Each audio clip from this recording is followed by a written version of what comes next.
Hello, I'm Dr. T. Ayodele Ajay, consultant psychiatrist and also the convener of the Tripart Care Emotional Wellbeing Hub, a safe, sensitive online space where mental health information is shared in a way that can be easily understood and can be used for mental well-being of the community. Today, 10th September 2022, is the International Suicide Prevention Day. This is a date, 10th September, that is celebrated across the globe to raise awareness about suicide and to discuss measures to try to prevent these difficult and very unpleasant experiences. Currently, the triennial theme for the International Suicide Prevention Day is creating action through hope.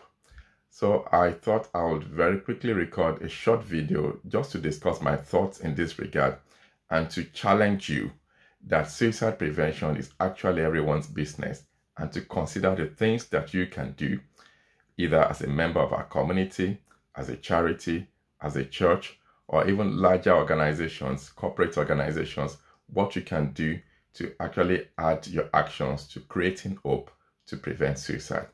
But first things first, we also do know that currently in the UK and actually across the globe, we're in the process of mourning the demise of our very noble and gracious Queen, Her Majesty the Queen Elizabeth, who after a life that was lived in leadership and legacy, has now passed on the baton to our beloved son, our king, our new king, King Charles, His Majesty King Charles III.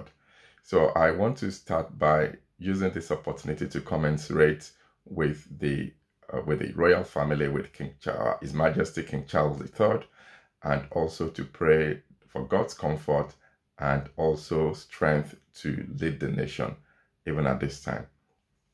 So going back to the theme of suicide, suicide is always a disaster. Every 40 seconds, somebody takes their life across the globe by suicide. There are 125 suicides that take place every week in the United Kingdom, and globally every year there are nearly 800,000 people that take their life by suicide, and 20 million others who attempt to die by suicide. So this is something that is more common than we really appreciate, and that means we all have a responsibility to learn about suicide, but also to do something in its prevention. So I want to address today 3 myths that are associated with suicide that actually prevent people from taking action and helping others when they are at a critical period of their lives. And these are myths that, if we are able to address them, one could actually help to contribute to that global suicide prevention plan and strategy. The first one is this: there are people who believe that suicide is not preventable, but that could not be further from the truth, because research and evidence shows us that indeed suicide is a preventable act. There are about 4 things at least that have been shown to be able to prevent suicide, and the first one is actually combating loneliness through social and community effort. So community effort towards combating loneliness is number 1. The second one is raising local awareness about suicide. So it's important that you and I actually know about the stats, the figures, and how to do something about it. The third one is about responsible and sensible social reporting, media reporting of suicide, that the media needs to report suicide in a responsible and sensible way. And of course, the fourth one, which is the final one, is this: restricting the access restricting public access to means of dying by suicide. For instance, when there was a restriction to the number of paracetamols that you could buy off the counter in the local shops in the United Kingdom, there was a significant decrease in paracetamol poisoning deaths as a result of that.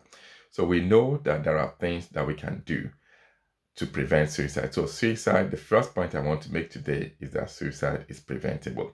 Of course, the next one is this, that a lot of people also believe that you need to be a mental professional. You need to be professionally trained. You need to be a psychologist, a psychiatrist, or a mental nurse, or a mental support worker, or a mental or teacher, or a psychologist of that sort, a psychotherapist, in order to prevent suicide. But that also cannot be further from the truth. Every one of us in our communities can actually learn the skills to help to ask somebody whether they are okay. All we need to do is to reach out in the first instance, notice people who are vulnerable or who are at risk, and give them a helping hand by being bold enough to ask the question. And that brings me to the third myth. The third myth is this, that asking people about suicide could actually sow the seed in their minds and make them to go ahead to attempt suicide or take their lives. That is also not true. In fact, it is exactly the opposite, that by asking people about whether they feel suicidal or that they feel that life does not have any hope for them any longer could actually be the opportunity they've been waiting for to get things off their chest and to disclose their suicidal thoughts and their suicidal intents.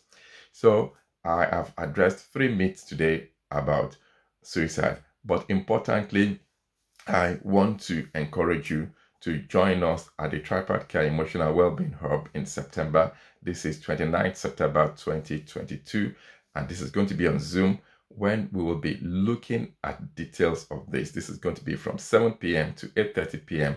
We are going to be looking at how can you, as a corporate organization, a charity, a church, or your community, or yourself as an individual, actually be actively involved in creating hope. How do you negotiate that very difficult, some people sometimes consider as a difficult conversation, to talk about suicide? These are things that we will be looking at, and I'm encouraging you to register online, tripartcarehub.eventbrite.co.uk, to join that event on the 29th of September 2022. It's going to be 7 p.m. to 8:30 p.m. West African time, and that's also the same as British summertime. I really hope to see you there, but importantly, I do hope that you begin to reflect on how you as a person in your community, in your charity, or in your church can actually contribute to the global effort of preventing suicide and bringing down those figures. Every suicide is a disaster. That's somebody's brother, sister, mother, dad, uncle, auntie, friend, colleague, grandparent, or granddad, grandmother that has been taken suddenly, and it leaves the people behind with guilt, with a sense of sorrow, and with unresolved questions. So I would encourage you to be part of the solution, the global solution to suicide prevention. Thank you for listening, and I hope to see you on the 29th of September. And until then, keep creating hope through your action. Thank you. God bless.